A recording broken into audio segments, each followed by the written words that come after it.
서울 외곽의 낡은 연립주택에서 젊은 남성의 변사체가 발견되었다. 몸에는 외상이 없었고 방 안은 잠겨 있었다. 하지만 그 남자의 얼굴은 극도의 공포로 일그러져 있었고 베개 옆에는 피로 물든 붉은 비녀 하나가 가지런히 놓여 있었다. 그리고 일주일 후 또 다른 지역에서 같은 방식의 죽음이 반복되었다. 사망자 역시 젊은 남성. 외상 없음, 고통스러운 표정, 그리고 같은 붉은 비녀. 서울 강북경찰서 강력 1팀의 형사 한무진은 이 두 사건 사이의 이상한 연결고리를 눈치챘다. 그는 과거에도 비슷한 부검 소견을 본 적이 있었다. 사람의 뇌가 극심한 공포에 의해 심정지에 이르는 드문 사례. 하지만 그건 단순한 이론일 뿐 현실에선 흔치 않은 죽음이었다. 셋째 사망자가 나왔을 때 그는 명확한 패턴을 발견했다. 3명 모두 10년 전 같은 고등학교 동창생이었고 동일한 반, 심지어 한 여자아이를 중심으로 한 과거 왕따 사건과 연결되어 있었다.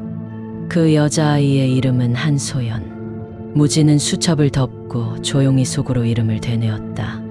누나. 10년 전 누나는 조용하고 눈에 잘 띄지 않는 아이였다. 집에서는 누구보다 밝고 다정했지만 학교에선 달랐다. 그해 겨울 그녀는 학교 옥상에서 투신했다. 병원으로 옮겨졌지만 며칠 뒤 결국 숨을 거뒀다. 그 사건 이후 무진은 형사가 되었고 한 번도 그 일을 입 밖에 낸 적 없었다. 단 한 번도.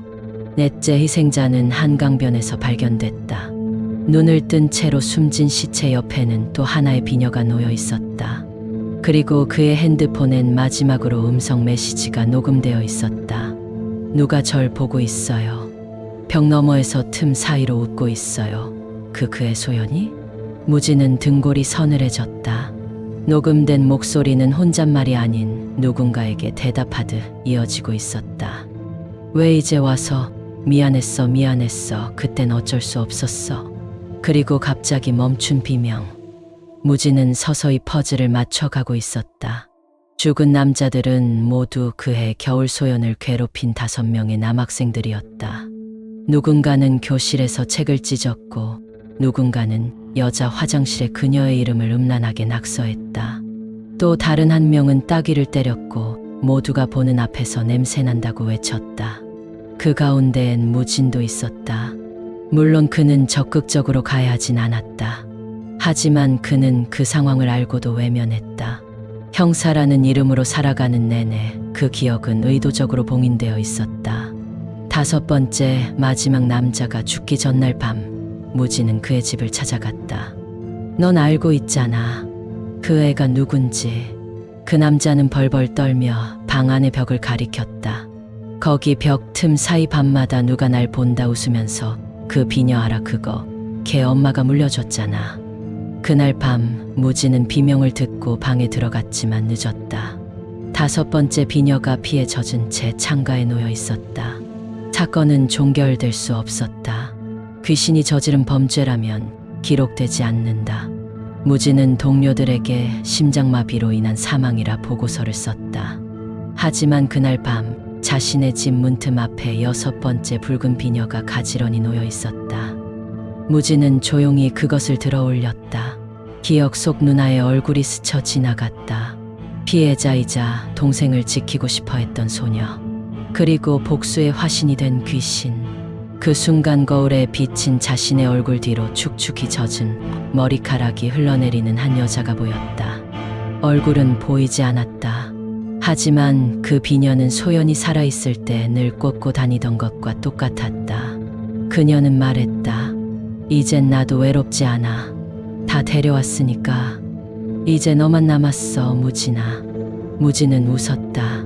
미안해, 누나. 그때 왜 아무 말도 못했는지. 이제 말할 수 있을까? 그리고 스스로 문을 열었다. 형사 한무진은 6번째 붉은 비녀를 들고 한겨울에 그 옥상을 찾았다. 10년 전 누나 한소연이 투신했던 그 자리. 지금은 학교도 폐교되어 허물어져 가고 있었다. 눈이 소복히 쌓인 옥상 위에서 무진은 조용히 무릎을 꿇었다. 누나 나 이제야 왔어. 너무 늦었지. 비녀를 두 손으로 꺼내 들고 오랜 시간 동안 마음속에 묻어뒀던 말을 꺼냈다. 난 어릴 땐 내가 강한 줄 알았어. 근데 아무도 없을 때 내가 얼마나 울고 있었는지 난 모른 척했어. 형이라고 동생이라고 그러면 안 됐는데. 눈물이 차갑게 볼을 타고 흐른다. 그때 바람이 멈추고 눈발이 고요해졌다. 무지는 눈을 들었다. 그녀가 서 있었다. 하얗게 빛나는 발자국 없이 바닥 위에 맨발로 서 있는 여자. 젖은 머리카락, 창백한 얼굴, 피로 얼룩진 비녀를 꽂은 모습. 하지만 그 눈동자엔 더 이상 증오가 없었다. 오직 외로움. 소연은 조용히 다가와 무진 앞에 앉았다. 그리고 떨리는 손으로 그의 뺨을 어루만졌다. 미안해, 미안해. 누나 이제 그만해도 돼. 이젠 편히 쉬어도 돼. 그 순간 무진이 들고 있던 비녀가 붉은색에서 맑은 청옥빛으로 변했다. 그녀의 발밑에 피처럼 번지던 그림자가 옅어졌고 그녀의 얼굴에 처음으로 미소가 피어났다. 고마워, 무진아. 나 이제 괜찮아.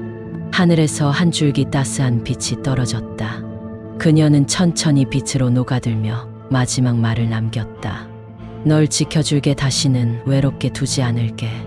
그리고 그 자리에 맑고 투명한 비녀 하나만이 남겨졌다.